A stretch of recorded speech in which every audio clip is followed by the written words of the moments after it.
بسم الله الرحمن الرحيم والصلاة والسلام على رسول الله وعلى آله وصحبه أجمعين أما بعد. Donc en répondant par rapport à ce qu'il nous a dit Cheikh Hafidahullah, donc après le dars, Inch'Allah, d'abord on va citer le texte du hadith Inch'Allah que le Cheikh Hafidahullah il a expliqué. Donc le hadith al-awwal, donc c'est donc al-arba'in al-nawawiyya de l'imam al-Nawawi rahimahullah.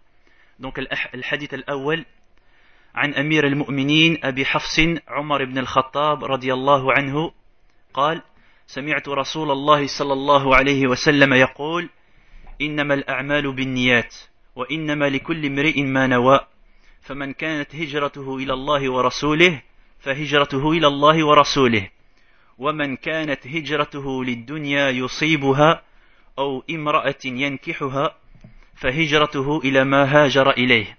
رواه إمام المحدثين أبو عبد الله محمد بن إسماعيل ابن إبراهيم ابن المغيرة ابن بردزبه البخاري وأبو الحسين مسلم ابن الحجاج ابن مسلم القشيري النيسابوري في صحيحيهما اللذين هما أصح الكتب المصنفة. Donc ça c'est le texte, alhamdulillah, par rapport au hadith qu'on va expliquer Inch'Allah ta'ala. Donc, Cheikh Hafidahullah, donc je vais automatiquement dire qu'est-ce que Cheikh a dit directement. Donc, Cheikh Hafidahullah dit, comme il a été convenu, nous allons parler des 40 hadiths de l'imam Nawawi, et ce livre contient des hadiths bénéfiques, des règles et des bases importantes et bénéfiques. Nous allons expliquer à chaque cours le sens de chaque hadith, et qu'Allah Azza wa Jal y mette du bien. Et Cheikh Hafidahullah nous conseille à chacun d'avoir le livre à ses côtés, d'autant plus qu'il est facile à se le procurer. Le livre se compose de 42 hadiths. L'imam al-Nawawi rahimahullah les a rassemblés et la plupart de ces hadiths sont authentiques et certains d'entre eux sont dans le Sahihain, c'est-à-dire chez Bukhari et Muslim. Nous allons commencer l'interprétation de ces hadiths et nous commençons avec le hadith numéro 1 en passant l'introduction. Donc il y a une muqaddima normalement avec que l'imam Nawawi a fait avant de commencer. Lakin Cheikh Hafidahullah il nous rappelle il dit que alhamdulillah il va passer l'introduction et qu'on pouvait à chacun d'entre nous retourner au livre et lire cette introduction qui est aussi bénéfique. Le premier hadith est le hadith connu, un hadith très connu, immense. Il a une place énorme dans la législation. Il fait partie des bases, des fondements. Celui qui ne connaît pas ce hadith a perdu beaucoup de choses. Malgré sa facilité qu'on a à en parler. Son statut est immense dans la législation. Il parle de l'intention. Car l'intention dans les bonnes actions n'est acceptée uniquement si elle est vouée exclusivement à Allah subhanahu wa ta'ala.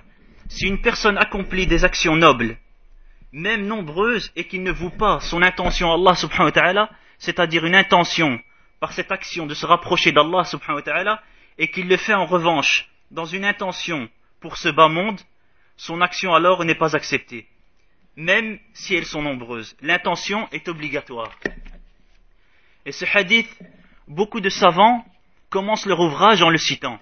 Le hadith de Omar ibn al-Khattab radiyallahu anhu, afin d'avertir les gens que l'intention est obligatoire, c'est-à-dire la sincérité, et qu'il n'est accepté d'une personne que ses intentions, et aussi que la base dans les actions est que la base pour que les actions soient acceptées avec l'unanimité des savants est que l'intention est une condition pour que l'action soit acceptée et agréée auprès d'Allah subhanahu wa ta'ala. Et c'est dû à son importance qu'il commença avec ce hadith, c'est-à-dire l'imam Nawawi rahimahullah. Dans le premier hadith, il rapporte selon les princes des croyants, Abi Hafs, Omar ibn al-Khattab. Et Cheikh explique, il dit le prince des croyants, car Omar radiallahu anhu est parmi les califes bien guidés. Il est le deuxième calife après Abu Bakr radiallahu anhu. Et Abu Bakr l'a choisi car il a vu en lui des caractéristiques qui ne se trouvaient pas chez beaucoup ou dans le reste des compagnons. Radiallahu anhum ajma'in. Et on demanda à Abu Bakr radiallahu anhu, pourquoi tu choisis Omar? Et que diras-tu à Allah subhanahu wa ta'ala s'il te questionne? Alors il répondit radiallahu anhu, je dirai à Allah subhanahu wa ta'ala, je lui dirai je leur ai choisi la meilleure personne sur terre. Et Omar radiallahu anhu a dit, j'ai entendu le prophète sallallahu alayhi wa sallam dire, donc ici la suite du hadith, l'explication, il dit, il raconte ce qu'il a entendu et il est récompensé dans le fait de transmettre la science, car il a entendu du prophète sallallahu alayhi wa sallam. Et le prophète sallallahu alayhi wa sallam dit, les actions ne valent que par leur intention. L'explication, c'est-à-dire les actions ne sont acceptées uniquement avec une intention, c'est-à-dire la sincérité dans l'action pour Allah subhanahu wa ta'ala. Accomplir cette action pour Allah subhanahu wa ta'ala et accomplir les adorations dans un but de se rapprocher d'Allah et non pas pour un autre but, c'est-à-dire un but pour ce bas monde, pour un profit dans ce bas monde, pour des passions ou des plaisirs ou autres.